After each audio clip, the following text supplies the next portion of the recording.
ஆண்டவருடைய பரிசுத்த நாமம் மகிமைப்படுவதாக. இந்த வேத வகுப்பிலே தொடர்ந்து அப்போஸ்தலர் புத்தகத்திலிருந்து நம்ம அநேக காரியங்களை ஆழமாய் கற்றுக்கொண்டு வருகிறோம். இதுவரை 3 அதிகாரங்களிலே நம்ம கற்றுக்கொண்டோம். இன்றைக்கும் கூட அப்போஸ்தலர் புத்தகத்திலே 4வது அதிகாரத்தை நாம கற்றுக்கொள்ள போகிறோம். ஆண்டவர் விசேஷமாக இந்த நாளிலே இதை கேட்கிற, இதை பார்க்கிற, இதை பார்த்து படித்து கொண்டிருக்கிற ஒவ்வொருவருக்கும் ஆண்டவர் நல்ல விசேஷித்த ஞானத்தை கொடுப்பாராக. இந்த அப்போஸ்தலர் புத்தகத்தை நாம் இன்ட்ரோடக்ஷனாய் நாம் பார்க்கும் பொழுது சபை இந்த அப்போஸ்தலர் நாட்கள்ல எப்படி வளர்ந்து பெருகினதை என்பதை தான் நாம் பார்க்க போகிறோம். பவுலுடைய ஊழியத்தை ஆழமாய் கற்றுக்கொள்ள போகிறோம். ஆண்டவர் மரித்து பரமேறியதற்கு பின்பதாக சீஷர்கள் எப்படி ஊழியம் செய்தார்கள், அவர்கள் மூலமாய் சபைகள் எப்படி ஸ்தாபிக்கப்பட்டது, அவர்கள் மூலமாய் சபைகள் எப்படி வளர்ந்து பெருகியது என்பதை குறித்து தான் தொடர்ந்து கற்று வருகிறோம். போன வகுப்புல கூட ஞானஸ்நானத்தை குறித்து பார்த்தோம். பேதுரு இயேசு கிறிஸ்துவின் நாமத்தினாலே ஞானஸ்நானத்தை கொடுத்தான். 3வது அதிகாரத்துல ஒரு பிறவி சப்பானி சுகமாகுகிறதை பார்த்தோம். இந்த 4வது அதிகாரத்திலையும் அப்போஸ்தலர் 4வது அதிகாரத்தில் பார்க்கும் பொழுது அப்போஸ்தலர்கள் சந்தித்த ஒரு பெரிய ஒரு எதிர்ப்பும் ஒரு துன்புறுத்தலும் காணப்படுகிறதை இந்த 4வது அதிகாரத்திலே பார்க்கிறோம். பேதுரு யோவானுங்க கைது செய்யப்படுகிறார்கள்.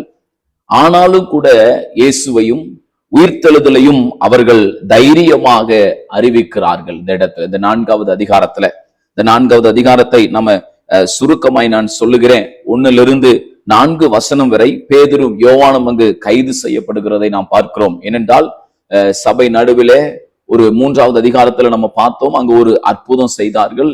அதற்கு பின்பதாக இந்த 4வது அதிகாரத்துல ஒரு மிகப்பெரிய ஒரு நெருக்கடிக்கு நேராக இவர்கள் தள்ளப்படுகிறதை நாம் பார்க்கிறோம். பேதுரு யோவானுங்க கைது செய்யப்படுகிறார்கள். அதற்கு அப்புறமாக 5வது வசனத்திலிருந்து 7வது வசனம் வரை பார்க்கும் பொழுது அங்கு மத தலைவர்கள் அவனை விசாரிக்கிறதை பார்க்கிறோம். அதற்கப்புறம் 8வது வசனத்துல பரிசுத்த ஆவியினால நிறைந்த பேதுருவை குறித்து பார்க்கிறோம். அதற்கு அப்புறமாக 21 வசனத்திலிருந்து 22வது வசனத்துல எதிர்ப்பின் மத்தியிலையும் சபை வளர்கிறதை நாம் பார்க்கிறோம். அதற்கு அப்புறமாக 28வது வசனத்திலிருந்து 31வது வசனம் வரை நாம் பார்க்கும் பொழுது அங்க திருச்சபை இதற்காக ஜெபிக்கிறது. அதுக்கப்புறம் கடைசியாக 36, 37 வசனங்கள்ல பர்னபா அங்கு அறிமுகமாகுகிறதை நாம பார்க்கிறோம். இதைத்தான் இந்த நாட்களிலே அப்போஸ்தலர் 4வது அதிகாரத்துல கொஞ்சம் நாம் விளக்கமாய் நாம் கற்றுக்கொள்ளுகிறதற்கு ஆண்டவர் நல்ல விசேஷித்த ஞானத்தை, கிருபைகளை ஆண்டவர் இதை பார்த்து கொண்டிருக்கிற, கேட்டுக்கொண்டிருக்கிற உங்கள் ஒவ்வொருவருக்கும் ஆண்டவர் விசேஷித்த கிருபையை ஆண்டவர் கொடுப்பாராக. முதல் வசனத்திலே நான் வாசிக்கிறேன் பாருங்க. அவர்கள் ஜனங்களுடனே பேசிக் கொண்டிருக்கிற ஆசாரியர்களும் தேவ ஆலயத்து சேனை தலைவனும் சதுசேயரும் அவர்களிடத்துல வந்து அவர்கள் ஜனங்களுக்கு உபதேசிக்கிறதுனாலும் இயேசுவை முன்னிட்டு மரித்தோரிலிருந்து உயிர்த்தெழுதலை பிரசங்கிக்கிறதுனாலும் சினம் கொண்டு அவர்களை பிடித்து சாயங்காலமாய் இருந்தபடினால மறுநாள் வரைக்கும் காவலில் வைத்தார்கள். 4வது வசனம், வசனத்தை கேட்டவர்கள் அநேகர் விசுவாசித்தார்கள். அவர்கள் தொகை ஏறக்குறைய 5000 இருந்தது. நான் ஆரம்பத்துல சொன்னது போலதான் இங்க 4வது அதிகாரத்துல ஒரு மிகப்பெரிய ஒரு எதிர்ப்பு அலை ஊழியத்திற்கு விரோதமாய் வருகிறது. அது மிக முக்கியமாய் இங்கு இப்போ ஊழியத்தில் இருக்கிற அந்த பேதுருவுக்கும் யோவானுக்கும் ஒரு மிகப்பெரிய ஒரு பயமுறுத்தல் வருகிறது. சபை இதற்காக ஜெபிக்கிறது, அங்க சகோதரத்துவம் உண்டாகிறதை நாம் பார்க்கிறோம். இங்கு பேதுரு யோவானும் கைது செய்யப்படுகிறார்கள்.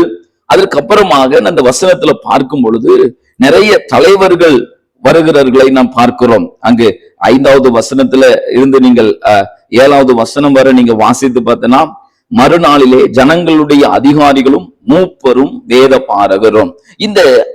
இவர்கள் யார் என்பதை குறித்து நம்ம பார்க்க போறோம். ஆசாரியர்கள் அந்த 6வது வசனத்துல பார்க்கிறோம். பிரதான ஆசாரியராகிய அன்னாவும் காய்பாவும் யோவானும் அலெக்சந்தரும் பிரதான ஆசாரிய குடும்பத்தார் யாவரும் எருசலேமில் கூட்டம் கூடி அவர்களை நடுவே நிறுத்தி நீங்கள் எந்த வல்லமையினால் என் நாமத்தினாலே இதை செய்தீர்கள் என்று கேட்டார். இங்க பார்க்கிறோம் பாருங்க, இந்த ஆசாரியர் யார் அப்படின்னா ஆலயத்தினுடைய அனுதின அலுவல் வேலைகளை கவனிக்கிறவர்கள் தான். இந்த தேவாலயத்து சேனை தலைவன் யார் அப்படின்னா பிரதான ஆசாரியனுக்கு அடுத்த நிலையில இருக்கிறவன் தான் இந்த தேவாலயத்தினுடைய சேனை தலைவன். இவன் வரும் இந்த பண்டிகை நாட்கள்ல வருகிற மக்களுக்கு எல்லாமே ஒரு உதவி புரிகிற ஒரு அலுவலகங்களை இவன் என்ன செய்தான், கவனித்து வந்தான். அவனைத்தான் உதவியாளர் என்று சொல்லுகிறார்கள். இங்கு அதுக்கப்புறம் யாரை குறித்து இந்த இடத்துல தலைவர்ல பார்க்கிறோம் என்றால் சதுசேயர்களை குறித்து நாம இந்த இடத்துல நம்ம பார்க்கிறோம். சதுசேயர்கள் இவர்கள் யூதர்களில் ஒரு பிரிவினர் தான் இந்த சதுசேயர்கள். அநேகர் இவர்களில ஆசாரியராகவும் இருந்தவர்கள் இருக்கிறார்கள். இவர்கள் உயிர்த்தெழுதலையும் தேவதூதர்களையும் இவர்கள் நம்பாதவர்கள். யாரு? இந்த சதுசேயர்கள். இவர்கள் நியாய பிரமாணத்தை மட்டும்தான் நம்பினார்கள். நான் ஏற்கனவே 2வது அதிகாரத்திலே இந்த சதுசேயர்களை குறித்து நான் சொன்னேன்.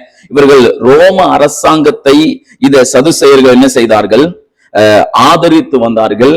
இவர்கள் இயேசுவை என்ன செய்தார்கள், எதிர்த்தார்கள். அப்போஸ்தலரையும் இவர்கள் என்ன செய்தார்கள், எதிர்த்தார்கள். அப்போஸ்தலருடைய உபதேசத்தையும் இவர்கள் எதிர்த்தார்கள். 4வது அதிகாரம் 3வது வசனத்துல பார்க்கும் பொழுது இவர்கள் அப்போஸ்தலரை இவர்கள் என்ன செய்தார்கள், காவல் வைத்தார்கள். வசனத்தை கேட்டவர்கள்ல அநேகவர் என்ன செய்தார்கள், விசுவாசித்தார்கள். அவர்கள் தொகை கிட்டத்தட்ட எவ்வளவு இருந்ததாமா, 5000 இருந்தது என்று நாம் பார்க்கிறோம். பாருங்க, எவ்வளவு பிரச்சனைகள் வந்தாலும் எவ்வளவு நெருக்கடிகள் வந்தாலும் வசனத்தை அந்த இடத்துல கேட்டவர்கள் 5000 பேர் என்ன செய்தார்கள், 5000 பேர் ஆண்டவருடைய வார்த்தையை கேட்டு ஆண்டவர் இயேசுவை அவர்கள் விசுவாசித்தார்கள். பாருங்க, அதற்கு அப்புறமாக நம்ம பார்க்கிறோம். பாருங்க, இவர்கள் எங்க நிப்பாட்டப்படுகிறார்கள்? 6வது வசனத்துல பாருங்க, பிரதான ஆசாரியனாகிய அன்னாவும் காய்பாவும் யோவானும் அலெக்சந்தரும் பிரதான ஆசாரியருடைய குடும்பத்தார் யாவரும் எருசலேமில் என்ன செய்தார்கள், கூட்டம் கூடினார்கள். இதற்கு என்ன ஒரு பெயர், என்ன ஒரு கூட்டம் அப்படின்னா இதை சனகரிப்பு சங்கம் என்று சொல்வார்கள். ஒரு உயர்ந்த அதிகாரத்தை உடைய ஒரு யூத குழுவாக செயல்பட்டு வந்தவர் தான். இதுல கிட்டத்தட்ட 120 பேர் இருப்பார்கள். இதுல நிறைய தலைவர்கள், அதிகாரிகள் இருப்பார்கள். இதுல சில மூப்பர்கள் இருப்பார்கள். இதுலயும் வேத பாரகர்களும் இருப்பார்கள்.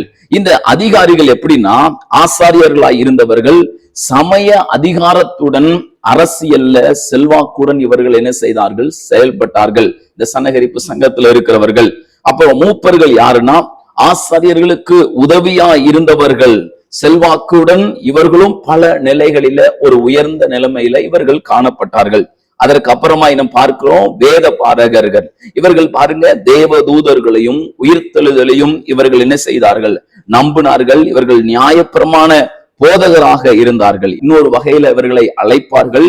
எப்படி என்றால் ரவிமார்கள் என்று இவர்களை என்ன செய்வார்கள், அழைப்பார்கள்.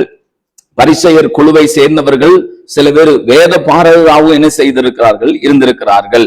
இவர்கள் இந்த பரிசேயர் சதுசேயருடைய எதிர்ப்பாளராகவும் யூதருக்குள்ள அறிஞராகவும் பொதுமக்களுக்கு சில ஆட்சிகளையும் இவர்கள் செய்து கொண்டு வந்தார்கள், பணியாற்றி கொண்டு வந்தார்கள் என்று இந்த வேத பாரகரை குறித்து நாம பார்க்கிறோம். அதற்கு அப்புறமாக இதுல பிரதான ஆசாரியனை குறித்து நாம பார்க்கிறோம். 6வது வசனத்துல பாருங்க, பிரதான ஆசாரியன். இவர்களுடைய வேலை, இவர்களுடைய பணி எப்படி என்னன்னா யூத சமயத்தினுடைய தலைவராய் இருந்து கண்காணிப்பு வேலையில இவர்கள் ஈடுபட்டு சில அரசாங்க பணியிலையும் அமைச்சரவை போலவும் இவர்கள் என்ன செய்தார்கள், பணிபுரிந்து வந்தார்கள். இவர்கள் கிபி 6 முதல் 15 வரை அண்ணா பிரதான ஆசாரியனாக ஒரு நல்ல ஒரு செல்வாக்குல இருந்தார்கள் என்று வேத பண்டிதர்கள் அதை குறிப்பிடுகிறார்கள். அவனுடைய காலத்துலதான் பிலாத்து இயேசுவை சிலுவையில அறையும்படி எதிரிகளால் யூதர்களாக ஏவி விடப்பட்டான் என்று நம்ம யோவான் 19வது அதிகாரம் 11வது வசனத்துல நாம அதை குறித்து நம்ம பார்க்கிறோம். அதற்கு அப்புறமாக நம்ம 7வது வசனத்திற்கு நேராக வருவோம். பாருங்க, அவர்கள் நடுவே நிறுத்தி நீங்கள் எந்த வல்லமையினால் எந்த நாமத்தினால இதை செய்தீர்கள் என்று அங்கு கேட்கப்படுகிறதை நாம பார்க்கிறோம். பாருங்க, வேதம் சீசர்களிடத்துல ஏதோ ஒரு வல்லம் இருக்கிறது, ஏதோ ஒரு வல்லம் இருக்கிறது. இந்த அற்புதத்தை இவங்க எப்படி செய்கிறார்கள் என்று அறிய இந்த வசனத்தை அவங்க கேட்கிறாங்க. அவர்கள் நடுவே நிறுத்தி நீங்கள் எந்த வல்லமையினால எந்த நாமத்தினால இதை செய்கிறீர்கள் என்று அவர்கள் கேட்கிறதை நாம பார்க்கிறோம். பாருங்க, சில நேரங்களில பாருங்க எதிரிய வைத்து கூட ஆண்டவர் சில நேரம் தேவனுடைய நாமம் சில நேரங்கள் மகிமைப்படும். ஏற்கனவே ஒரு அற்புதத்தை 3வது அதிகாரத்துல ஒரு அற்புதத்தை செய்கிறார்கள். எந்த நாமத்தினால? இயேசு கிறிஸ்துவின் நாமத்தினால அற்புதத்தை செய்கிறார்கள்.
நான் ஆரம்பத்துல சொன்னேன், யூதர்கள் மேசியாவை நம்பவே இல்லை. தேவனை பரிசுத்த ஆவியை நம்புறாங்க. ஆனா இயேசுதான் மேசியா என்கிறதை அவர்கள் ஏற்றுக்கொள்ள மறுக்கிறார்கள். அதனாலதான் பேதுரு அங்க ஞானஸ்நானம் கொடுக்கும் பொழுது கூட இயேசுவினுடைய நாமத்தை ஆழமாய் வலியுறுத்தி சொல்லுகிறதை நாம் பார்க்கிறோம். இந்த இடத்திலையும் அற்புதம், 3வது அதிகாரத்துல ஒரு அற்புதத்தை பார்த்தோம். அந்த அற்புதமும் என்ன, அவன் சொல்லுகிறான், அவன் ஏதாவது கொடுங்கள் என்று கேட்கும் போது அந்த முடவன் பேதுரு அந்த இடத்துல சொல்கிற இடத்துல பொன்னோ வெள்ளியோ இல்லை, ஆனா என்னிடத்துல விலையேற பெற்ற நாமம் இருக்கிறது என்று சொன்னான். இயேசு கிறிஸ்துவின் நாமத்தினாலே நீ எழுந்து நட என்று சொன்னான். இப்போ சனகரிப்பு சங்கத்தினுக்கு முன்பதாக கைது செய்யப்பட்டு பேதுரு யோவானு நிற்கும் பொழுது அங்க சங்கத்துல இருக்கிறவர்கள் நடுவே நிறுத்தி, நீங்கள் எந்த வல்லமையினால எந்த நாமத்தினால இதை செய்கிறீர்கள் என்று கேட்கிறான். அங்க 8வது வசனத்துல நம்ம மறுபடியும் 8வது வசனத்துல பார்க்கிறோம் பாருங்க. அபிஷேகம் பெற்ற பேதுரு முதல் 8வது வசனத்தை வாசிக்கிறேன். அப்பொழுது பேதுரு பரிசுத்த ஆவியினாலே நிறைந்து அவர்களை நோக்கி, ஜனத்தின் அதிகாரிகளே, இஸ்ரவேலின் மூப்பர்களே, பிணியாயிலியாய் இருந்த இந்த மனுஷனுக்கு செய்யப்பட்ட உபகாரத்தை குறித்து எதினால் இவன் ஆரோக்கியமானான் என்று நீங்கள் எங்களிடத்தில் விசாரித்து கேட்டால், உங்களால் சிலுவையில் அறையப்பட்டவரும் தேவனால் மரித்தோர்ந்து எழுப்பப்பட்டவருமாகிய நசரேயனாகிய இயேசுவின் நாமத்தினாலே இவன் உங்களுக்கு முன்பதாக சொஸ்தமாய் நிற்கிறான் என்று உங்கள் எல்லாருக்கும், இஸ்ரவேல் ஜனங்களுக்கு எல்லாருக்கும் தெரிவிக்க கடவது.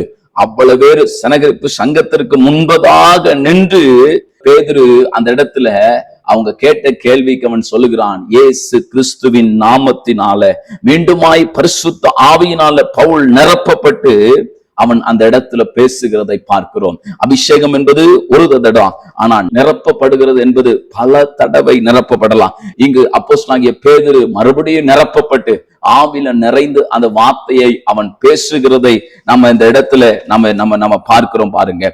அந்த இடத்துல அவன் இயேசுவினுடைய நாமத்தினாலதான் இவனுக்கு அற்புதம் நடந்தது என்று சொல்லி அவன் மறுபடியும் ஆழமாய் அவருடைய நாமத்தை அழுத்தி அவன் சொல்லுகிறான். ஏன்? இயேசுவின் நாமம், அந்த நாமத்துல ஒரு வல்லமை இருக்கிறது, அந்த நாமத்துல ஒரு அதிகாரம் இருக்கிறது, அந்த நாமத்துல முழுவதுமாய் ஒரு அத்தாரிட்டி இருக்கு, வல்லம் இருக்கிறது, அத்தாரிட்டி இருக்கிறது, ஒரு அதிகாரம் இருக்கிறது அந்த நாமத்துல. அதனாலதான் அந்த நாமத்தை பேதுரு சனகரிப்பு சங்கத்திற்கு முன்பதாக நிற்கும் பொழுது அதை அவன் அழுத்தி சொல்லுகிறதை நாம் பார்க்கிறோம். அதற்கு அப்புறமாக நம்ம தொடர்ந்தபடியே வந்தோம்னா 11வது வசனத்துல அங்கு மீண்டுமாய் பேதுரு அங்கு பழைய ஏற்பாட்டில் உள்ள வசனத்தை அவன் பயன்படுத்துகிறதை நாம் பார்க்கிறோம் பாருங்க. வீடு கட்டுகிறவர்களாகிய உங்களால் அற்பமான எண்ணப்பட்ட அவரே மூளைக்கு தலைக்கல்லானார். எங்க நாம் இந்த வசனத்தை பார்க்கிறோம்? சங்கீதம் 118:22 பார்க்கிறோம், மூளைக்கு தலைக்கல் என்று நாம் பார்க்கிறோம். அதற்கு அப்புறமாய் பாருங்க 12வது வசனத்துல மறுபடியும் அங்கு சொல்லுகிறான், ரட்சிப்புக்கு ஒரே வழி இயேசுவால் மாத்திரமே என்கிறதை அழுத்தி ஆழமாய் சொல்லுகிறான். இதை கேட்டுக்கொண்டிருக்கிற உங்களுக்கு நான் சொல்லுகிறேன், ரட்சிப்பு அவர் ஒருவர் தான் அதற்கான அது மட்டும் அவர் தான் அதற்கு வழி. உலகத்துல வேறு வழியே என்ன செய்யாது, கிடையவே கிடையாது. அதற்கு அப்புறமாய் 13 நாம ஸ்தோத்திரம் 22வது வசனம் வரை நாம பார்க்கும் பொழுது அங்கு அப்போஸ்தலர் விடுவிக்கப்படுகிறார்கள். பேதுரும் யோவானும் அங்கு விடுவிக்கிற பருகிறதை நாம் பார்க்கிறோம். அங்கு தைரியமாய் அவர்கள் பேசுகிறதை நாம் பார்க்கிறோம். நீங்க அந்த வசனத்தை கூட நீங்க தொடர்ந்து நீங்க 13வது வசனத்திலிருந்து 22வது வசனம் வரை நீங்கள் வாசித்து பாருங்கள். அதற்கு அப்புறமாக ரபிகளுக்குள்ள சில அதிகாரமும் என்ன செய்தது, ரபிமார்களுக்குள்ள சில அதிகாரம் இருந்தது, பேச்சு திறமை காணப்பட்டது. ஆனா அவங்களால் சுகமாக்கக்கூடிய ஒரு வல்லமும் மட்டும் என்ன செய்யல இல்ல. அதுக்கப்புறமாக நம்ம 15வது வசனத்துல பார்க்கிறோம், அவர்கள் ரகசியமாய் ஆலோசனை பண்ணுகிறார்கள். அதற்கு அப்புறமாய் 16வது வசனத்துல மெய்யான சாட்சியை ஒருவர் என்ன செய்ய முடியாது, மறைக்கவே முடியாது. 17வது வசனத்துல இந்த சாட்சி வெளியே பரவுகிறதை இந்த சனகரிப்பு சங்கத்துல இருக்கிற இவர்கள் விரும்புகிறதில்லை. விட்டா எல்லா பக்கமும் சுவிசேஷம் பரவிடும், எல்லா பக்கமும் இயேசுவினுடைய நாமத்தை சொல்லி விடுவார்கள் என்று சொல்லி எவ்வளவோ தடை பண்ணி பார்க்கிறார்கள். 18வது வசனத்துல கட்டளை கொடுக்கிறார்கள், இயேசுவின் நாமத்தை பேசக்கூடாது என்று என்ன செய்தார்கள், கட்டளை கொடுக்கிறத நம்ம பார்க்கிறோம். ஆனாலும் அப்போஸ்தலனுடைய தைரியத்தால, அதிகாரிகளுடைய பயமுறுத்தலும் கட்டளைகளும் அங்க என்ன செய்யவில்லைன்னா பலிக்கவில்லை. பேதுரு யோவானும் அதிகாரிகளிடத்துல என்ன செய்தார்கள், சவால் விடுகிறார்கள். இன்னும் சொல்ல போனா அதிகாரிகளிடத்துல சவால் விட்டார்கள். கடவுளுக்கு நாங்க கீழ்ப்படிவது நல்லதா, இல்லது மனுஷனுக்கு நாங்க என்ன செய்கிறது, கீழ்ப்படிவதா? நாங்கள் 20வது வசனத்துல நாங்கள் இரு சாட்சிகள், ஏன்னா நாங்க கண்டு இருக்கிறோம், நாங்க பார்த்திருக்கிறோம், நாங்க கேட்டிருக்கிறோம். இவைகளை இதனாலதான் எங்களுக்கு என்ன செய்யுது, தைரியம் ஆகிவிட்டு சொல்லி ஆண்டவருடைய நாமத்தை மறுபடியும் அவர்கள் சொல்லுகிறதை நம்ம பார்க்கிறோம். 21வது வசனத்துல இந்த அற்புதத்துக்கு சாட்சியாக இருந்த இந்த அப்போஸ்தலன் தேவ நாமம், இந்த அற்புதத்தின் மூலமாக தேவனுடைய நாமம் மகிமைப்படுவது 22வது வசனத்தெல்லாம் 3வது அதிகாரத்துல நடைபெற்ற அந்த அற்புதம், சுகம் பெற்ற அந்த சப்பானிய குறித்து நம்ம பார்க்கிறோம். கிட்டத்தட்ட அவனுக்கு 40 வயது உள்ளவனா இருந்தான். அந்த மனிதனுடைய ஜீவனுள்ள ஒரு சாட்சி தான். 23 வரை நம்ம பார்க்கும் பொழுது அப்போஸ்தலர் தங்கள் அனுபவங்களை விசுவாசிகளிடத்துல சொல்லுகிறார்கள். அங்கு சபைக்குள்ள நல்ல ஒரு ஒருமனம் உண்டாகிறதை நம்ம பார்க்கிறோம். அதற்கு அப்புறமாக 24வது வசனத்துல நம்ம பார்க்கும்போது அந்த 24வது வசனத்தை நான் வாசிக்கிறேன். அப்போஸ்தலர் 4:24, அவர்கள் இதை கேட்டு ஒருமனப்பட்டு தேவனை நோக்கி சத்தமிட்டு, கர்த்தாவே, நீர் வானத்தையும் பூமியும் சமுத்திரத்தையும் அவைகளுள்ள யாவற்றையும் உண்டாக்கின தேவனாய் நீர் இருக்கிறீர் என்று அவர்கள் சொல்கிறார். 23வது வசனத்தில் அவர்கள் விடுதலையாக்கப்பட்டு விட்டார்கள். விடுதலையாக்கப்பட்ட பின்பு தங்களை சேர்ந்தவர்களிடத்தில் வந்து பிரதான ஆசிரியர்களும் மூப்பர்களும் தங்களுக்கு சொன்ன யாவையும் என்ன செய்தார்கள், அறிவித்தார்கள். அதற்கு பின்பதாக சபையில ஒரு ஒருமனம் உண்டாகிறது. அதற்கு அப்புறமாக அங்கு 24வது வசனத்துல எல்லாத்தையும் வந்து சொல்லுகிறார்கள். அங்க மீண்டுமாய் ஒருமனம் உண்டாகி அங்கு நல்ல ஒரு ஜெப ஆவி உண்டாகிறதை நம்ம பார்க்கிறோம். இந்த ஜெப ஆவி எப்படி இருக்குது என்றால், பழைய ஏற்பாட்டில் உள்ள நல்ல ஒரு ஜெப குறிப்பாக கூட நம்ம சொல்லலாம். ஏன்னா பழைய ஏற்பாட்டில உதாரணமாய் நான் சொல்லுகிறேன், எசேக்கியாவினுடைய ஜெபம், 2 ராஜாக்களுடைய புஸ்தகம் 19வது அதிகாரம் 15 19 வரை நீ வாசித்து பார்த்தேன். அங்க எசேக்கியாவினுடைய ஜெபத்தை குறித்து நம்ம பார்க்கிறோம். அதே போல ஏசாயா 37வது அதிகாரம் 15 20 வரை தேவனுடைய சர்வ வல்லமையை உணர்ந்தவராக அகில உலக சிருஷ்டி கர்த்தர் என்று ஏசாயா தீர்க்கதரிசி அறிக்கையிட்டு சொல்லுகிறதை நாம பார்க்கிறோம். இன்னும் சொல்ல போனா நான் சொல்லுவேன், ஜெபம் என்பது பிரச்சனையை தேவனுடைய சந்தனைக்கு கொண்டு வருகிறதா இருக்கிறது. ஜெபத்திற்கு வல்லமை இருக்கிறது. ஜெபம் சில நேரங்கள்ல ஆண்டவர் நம்முடைய ஜெபங்களுக்கு அவர் பதில் தருகிறவராக இருக்கிறார். இன்னும் நிறைய காரியங்களை ஜெபத்தை குறித்து நம்ம என்ன செய்யலாம், சொல்லிக்கிட்டே இருக்கலாம். ஜெபம் நம்முடைய பலவீனத்தை தேவனுடைய வல்லமையோடு என்ன செய்கிறது, இணைக்கிறதாக இருக்கிறது. இன்னும் சொல்ல ஜெபம் காரியங்களை மாற்றுகிறதாக இருக்கிறது. எப்பேற்பட்ட காரியமா இருந்தாலும், எப்பேற்பட்ட இடத்துல நம்ம இருந்தாலும் நம்மளுடைய ஜெபத்திற்கு ஆண்டவர் பதில் தருகிறவராக இருக்கிறார். நாம ஜெபிக்கும் போதெல்லாம் தேவன் கிரியை செய்கிறவராக இருக்கிறார். நம்ம ஜெபம் தேவனுடைய இருதயத்தை திறக்கிற நல்ல ஒரு திறவுகோலாக இருக்கிறது. பாருங்க, இந்த பேதுரு யோவானுடைய சிறைச்சாலையிலிருந்து விடுவிக்கப்பட்டதற்கு பின்பதாக அங்கு நடந்த எல்லா காரியத்தையும் இங்கு வந்து சொல்லும் பொழுதுதான் இப்படிப்பட்ட நல்ல ஒரு ஒருமனம் சபைக்குள்ளாய் உண்டாகிறது, ஒரு ஒருமனம் உண்டாகிறதை பார்க்கிறோம். அதற்கு அப்புறம் தான் இப்படிப்பட்ட நல்ல ஒரு பழையற்பாட்டினுடைய ஒரு ஜெபக்குழு, பயமல வீண் வார்த்தைக்கு அவர்கள் செவி கொடுக்காம எல்லாரும் சேர்ந்து அவர்கள் என்ன செய்கிறார்கள், ஜெபிக்கிறார்கள். 25வது வசனத்துல நம்ம பார்க்கிறோம், புறஜாதிகள் கொந்தளித்து ஜனங்கள் விருதா காரியத்தை சிந்திப்பானேன் என்று சொல்லி கர்த்தருக்கு விரோதமாகவும் அவருடைய கிறிஸ்துவுக்கு விரோதமாகவும் பூமியின் ராஜாக்கள் எழும்பி நின்று அதிகாரிகள் ஏகமாய் கூட்டம் கூடினார்கள் என்று தேவரீர் உம்முடைய தாசனாகிய தாவீதின் வாக்கினால் நீர் உரைத்தீர். அந்தபடியே உம்முடைய கரம் உம்முடைய ஆலோசனையும் முன் குறித்தவை யாவையும் செய்யும்படி 28வது வசனத்துல நம்ம பார்க்கிறோம் பாருங்க.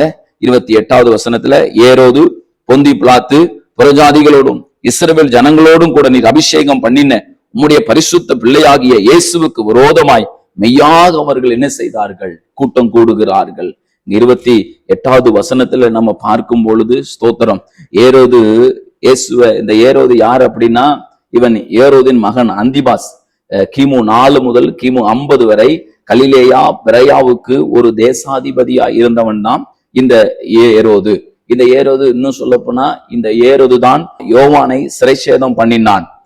இயேசுவால் நரி என்று என்ன செய்யப்பட்டான் சொல்லப்பட்டவனும் இவன் தான். ஆண்டவர் இந்த ஏரோதை குறித்து நம்ம பார்க்கிறோம் பாருங்க. இந்த ரோம ஆளுநரா இருந்தான், அந்த பொந்திய பிலாத்து ரோம ஆளுநரா இருந்தான். இந்த வசனம், இந்த 28வது வசனம் என்ன சொல்ல வருதுனால், ஏரோது, பிலாத்து, புறஜாதிகள், இஸ்ரவேல் ஒவ்வொரு பின்னணியை கொண்டவர்கள். இவர்கள் எல்லாரும் இயேசுவுக்கு விரோதமாய் அவர்கள் எல்லாரும் கூடியிருக்கிறார்கள் பாருங்க. மனிதர்கள் இயேசுவுக்கு விரோதமாய் ஒன்று கூடினார்கள். ஆனால் தேவனுடைய திட்டத்தை எந்த மனுஷனாலையும் எந்த கூட்டத்தாலும் தோற்கடிக்க முடியவில்லை. மனிதர்கள் சிலுவையை திட்டமிட்டார்கள். தேவன் சிலுவையின் மூலமாக ஒரு ரட்சிப்பை ஜனங்களுக்கு ஆண்டவர் திட்டமிட்டார். இந்த 29:30 நம்ம பார்க்கிறோம் பாருங்க. ஜெபத்தினுடைய உச்ச கட்டம். இவருடைய ஜெபத்தின் முக்கிய அம்சம் என்னவென்றால், இயேசுவின் நாமத்தினால அற்புதம் நடைபெற வேண்டும். இயேசுவின் நாமத்தினால் அற்புதம் நடைபெறணும்.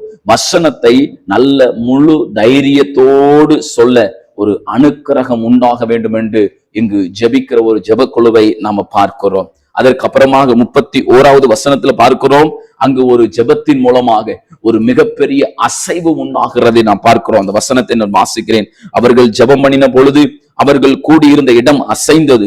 அவர்கள் எல்லாரும் பரிசுத்த ஆவியினால் நிரப்பப்பட்டு தேவ வசனத்தை தைரியமாய் சொன்னார்கள். எவ்வளவுத்திற்கு அதிகமாய் அப்போஸ்தல நாட்கள்ல நெருக்கங்களும் உபத்திரவங்களும் வந்ததோ அவ்வளவுக்கு அதிகமாய் ஜெபம் இங்கு பெருகுகிறதை நாம் பார்க்கிறோம். அவ்வளவுக்கு அதிகமாய் ஜெபம் பெருகிறதை பார்க்கிறோம். அங்கு ஜெபித்த பொழுது வேதம் சொல்லுகிறது, பரிசுத்த ஆவியினால நிரப்பப்பட்டு வேத வசனத்தை தைரியமாய் சொன்னார்கள். நெருக்கம் வரும் பொழுது நம்ம சோர்ந்து போய்விடக்கூடாது. நெருக்கம் வரும் பொழுது, பிரஷர் அதிகம் ஆகும் பொழுது நம்ம சோர்ந்து போய்விடக்கூடாது. ஆண்டவருடைய வசனத்தை, வார்த்தையை தைரியமாய் சொல்லுகிறவராய் இருக்க வேண்டும். இங்கு ஜெபத்துல ஒரு அசைவை பார்க்கிறோம் பாருங்க. எங்கெல்லாம் ஜெபத்துல ஒரு அசைவு உண்டான்னு தெரியுமா? யாத்திராகம் 19:18 அங்கு இடம் அசைந்தது. கர்த்தர் சீனாய் மலையில இறங்கின போது அங்கு மலை அதிர்ந்ததை நாம் பார்க்கிறோம் பாருங்க. ஏசாயா 6:4 ஏசாயா தேவ பிரசன்னத்துல இருக்கும் பொழுது கூப்பிடுகளுடைய சத்தத்தால் வாசல்களில் நிலைகள் அசைந்ததை நாம் பார்க்கிறோம். இன்னும் 1 ராஜாக்கள் 19:11-12 பெருங்காற்று, அக்கினி, பூமி அதிர்ச்சிகளை கேட்டார்கள் என்று நாம பார்க்கிறதை இந்த வேத வசனத்துல நாம பார்க்கிறோம். அதற்கு அப்புறமாய் 32வது வசனத்துல விசுவாசிகளாகிய திரளான கூட்டத்தார் ஒரே இருதயம் ஒரே மனம் உள்ளவர்களாய் இருந்தார்கள். ஒருவனாகிலும் தனக்குள்ளதில் ஒன்றையும் தன்னுடையதென்று சொல்லவில்லை, சகலமும் அவர்களுக்குள்ள பொதுவாக இருந்தது என்று நாம பார்க்கிறோம். 31வது வசனத்துல நம்ம பார்க்கிறோம், ஒருவரும் தனக்குரியதை தன்னுடையதென்று சொல்லவில்லை, எல்லாரும் பொதுவாக இருந்ததாக நாம வேத வசனத்துல பார்க்கிறோம். அப்போஸ்தல நாட்களிலே அவர்கள் அப்படித்தான் ஜெபாவினால நிரப்பப்பட்டவர்களாக இருந்தார்கள். அதற்கு அப்புறமாய் 33வது வசனத்துல பார்க்கிறோம், அப்போஸ்தலர்கள் அடிப்படையில் உபதேசங்கள்ல இயேசு கிறிஸ்துவினுடைய உயிர்த்தெழுதலை குறித்து அவர்கள் பலமாக அவர்கள் சாட்சி கொடுக்கிறார்கள். அதுக்கப்புறமாய் 34வது வசனம், 35வது வசனத்துல 34-35 வாசிக்கிறோம், சீஷர்கள் தேவனால ஏவப்பட்ட பொழுது தங்களுக்குரிய எல்லாவற்றையும் விட்டு அப்போஸ்தலரிடத்துல கொண்டு போய் என்ன செய்தார்கள்? கொடுத்தார்கள். எல்லாமே பொது உடைமை, தன்னை மறுபடியுமாய் காணப்படுகிறது. எல்லாமே பொதுவாக இருந்தது பாருங்க. இதெல்லாம் பின்னாட்கள்ல இதை அவர்கள் பின்பற்றவில்லை. அப்படிதான் வேதம் சொல்லுகிறது. அப்போஸ்தலர் 11:28-29 நம்ம அந்த அதிகாரத்துக்கு வரும் பொழுது அதை நான் உங்களுக்கு அதை மறுபடியும் உங்களுக்கு விளக்குகிறேன்.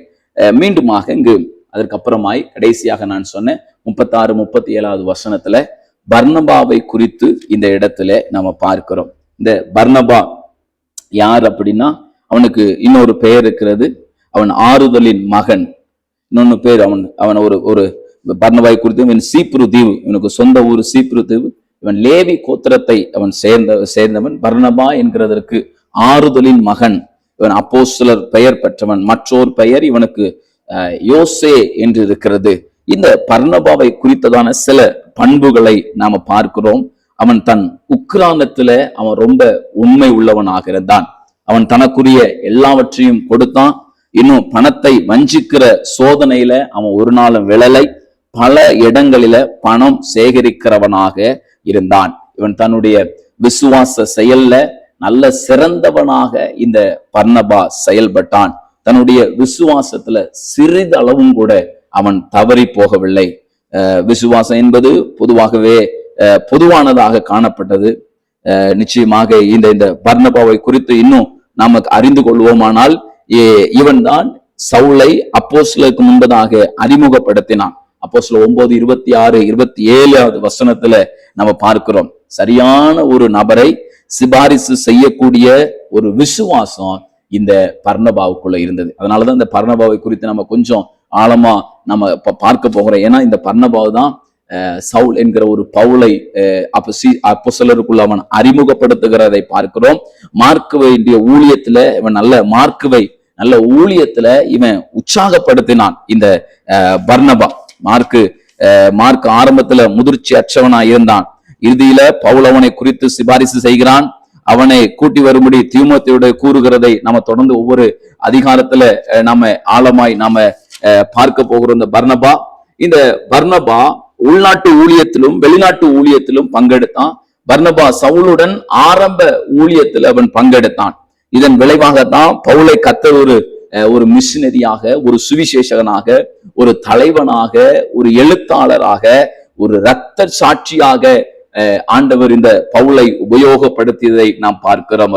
இந்த பர்னபாவை குறித்து இன்னும் சொல்லுவேன். ஆனால் இவன் தன் ஆவிக்குரிய ஜீவியத்துல நல்ல ஒரு சிறந்தவனாக இந்த பர்னபா இருந்தான். பரிசுத்த ஆவியானவருடைய வல்லமையாய் கிரியை செய்தார். அவனுக்குள்ள வல்லமை, அன்பு அதிகமாய் இந்த பர்னபாவுக்குள்ள இருந்தது. ஊழியத்தை குறித்ததான ஒரு தரிசனம் உடையவனாயிருந்தான். நல்ல எல்லா ஊழியத்திலுமே நல்ல வாஞ்சை இந்த பர்னபாவுக்குள்ள இருந்தது. எந்த உபத்திரவத்தையுமே அவன் சந்தோஷமாய் அவன் ஏற்றுக்கொண்டான். இதற்கு நிறைய அதிகாரங்கள்லாம் உண்டு. நம்ம இந்த அப்போஸ்தலர் அதிகாரத்திலே போக போக போக ஒவ்வொரு அதிகாரத்துல பர்னபா வரும்போது அதை நம் ஆழமாய் நாம கற்றுக்கொள்வோம். தேவனுடைய தலைமைத்துவத்தை அவன் ஏற்றுக்கொண்டான். அதற்கப்புறமாய் இந்த பர்னபா தான் சவுலை அறிமுகப்படுத்தின. ஆரம்பத்துல சொன்ன வெளி ஊழியத்துல தலைமைத்துவம் வைத்து நல்ல செயல்பட்டான். நாளடைவில் கர்த்தர் பவுலுக்கு தலைமைத்துவம் கொடுத்த பொழுது பர்னபா அதை குறித்து அவன் என்ன செய்யவில்லை, கலங்கவே இல்லை. இந்த இடத்துலதான் நல்ல ஒரு ஆவிக்குரிய அனுபவம் பாருங்க. ஊழியத்துல பர்னபா தான் சவுல இன்ட்ரோ கொடுக்குறான், ஊழியத்துல அவனை வளர்த்து விடுறான். ஆனா நாளடைவில் கர்த்தர் பவுலுக்கு ஒரு தலைமைத்துவத்தை கொடுத்தார். ஆனா இதை குறித்து பர்னபா துளி அளவு என்ன செய்யவில்லை, கலங்கவில்லை. இதைத்தான் 4வது அதிகாரத்துல நாம அநேக காரியங்கள் நாம பார்த்தோம். கடைசியாக இந்த பர்னபாவை குறித்து பார்த்தோம். என்ன செய்யும், இப்ப நல்ல ஊழியத்தை பர்னபா சவுலை அப்போஸ்தலர் இடத்துல அழைத்து கொண்டு நல்லா அவருக்கு சாட்சி கொடுக்கிறதையெல்லாம் அப்போஸ்தலர் 9:27 நம்ம பார்க்கிறோம். இப்படியாக பர்னபாவுடைய ஊழியம் ஆரம்பிக்கப்படுகிறது. சவுலை கொண்டு சொல்லுகிறதை எல்லாம் நாம பார்க்கிறோம். இந்த 4வது அதிகாரத்துல எவ்வளவு ஒரே ஒரு காரியத்தை தான் இந்த 4வது அதிகாரத்துல நான் சொல்ல முடியும். நான் உணர்ந்த ஒரு காரியம், எவ்வளவு நெருக்கங்கள் வந்ததோ எல்லா நெருக்கத்திலேயுமே கர்த்தர் கூட இருந்து சீஷர்களை வெட்கப்படுத்தாதபடி ஆண்டவருடைய நாமத்தை அங்கு தைரியமாய் சொல்லுகிறதை நாம இந்த இடத்துல நாம பார்க்க முடியுது. நிச்சயமாகவே இதை கற்றுக்கொண்டிருக்கிற உங்களுக்கும் ஊழியத்துல இருக்கிற உங்களுக்கும் எவ்வளவு நெருக்கங்கள், உபத்திரவங்கள், பாடுகள் வந்தாலும் தேவனுடைய கரம் ஒரு நாளும் நம்மளை விட்டு விலகாது. எந்த நெருக்கத்திலையும் தேவனோடு கூட நாம நெருங்கும் போதெல்லாம் நிச்சயமாகவே நெருக்கங்கள் மாறும். கர்த்தர் நல்ல ஒரு விசாலமான வழிவாசல்களை ஆண்டவர் நிச்சயமாக திருப்பி தருவார். எதிர்ப்பு வந்த போதும் அவர்கள் ஊழியத்தை நிறுத்தவில்லை. ஜெபித்து பரிசுத்த ஆவியினால நிறைந்து வசனத்தை இன்னும் தைரியமா என்ன செய்தார்கள், பிரசங்கித்தார். இதான் 4வது அதிகாரத்தினுடைய சுருக்கமா நான் சொல்லுவேன். அதைத்தான் சொல்லுவேன். திருச்சபை தைரியமாய் ஜெபிக்கிறது. பரிசுத்த ஆவியானவர் தைரியத்தை அளிக்கிறார். உங்களுக்கும் அப்படிப்பட்ட நல்ல ஒரு தைரியத்தை ஆண்டவர் நமக்கும் தேவன் தருவார். தைரியத்தை தருவார். எல்லா பயத்தின் ஆவியெல்லாம் கர்த்தர் எடுத்து போடுவார். அப்போ சில நாட்கள்ல சபை வளர்ந்து பெருகியது போல ஆண்டவர் இந்த வேதாம கல்லூரியில படித்து கொண்டிருக்கிற, இதை கேட்டு கொண்டிருக்கிற உங்களை கொண்டு அநேக சபைகள் ஸ்தாபிக்கப்பட வேண்டும். அநேக இடங்களில கிராம ஊழியங்கள் ஆரம்பிக்கப்பட வேண்டும். உங்களை கொண்டு கர்த்தர் அநேக காரியங்களை கர்த்தர் ஊழியத்துல செய்வாராக. நல்ல தைரியத்தை ஆண்டவர் கொடுப்பார். எவ்வளவு எதிர்ப்பு வந்தாலும் அப்போ சில நாட்கள்ல சீஷர்கள் ஊழியத்தை நிறுத்தவில்லை. அநேகர் இரத்த சாட்சியாக மரித்தார்கள். அதையெல்லாம் தொடர்ந்து நாம வருகிற காலங்கள்ல நாம பார்ப்போம். இந்த 4வது அதிகாரத்துல இன்னும் சொல்லுவேனால், ஆரம்ப திருச்சபை சுலபமான ஊழியத்திற்காக ஜெபிக்கவில்லை. கடினமான சூழ்நிலையிலும் உண்மையாக ஊழியம் செய்ய வல்லமைக்காக ஜெபித்தது. உங்களுடைய திருச்சபைக்காகவும் நீங்கள் அதிகமாய் ஜெபியுங்கள். உங்க திருச்சபை ஊழியருக்காகவும் அதிகமாய் ஜெபியுங்கள். தேசத்துல இருக்கிற திருச்சபைகளுக்காக ஜெபிப்போம்.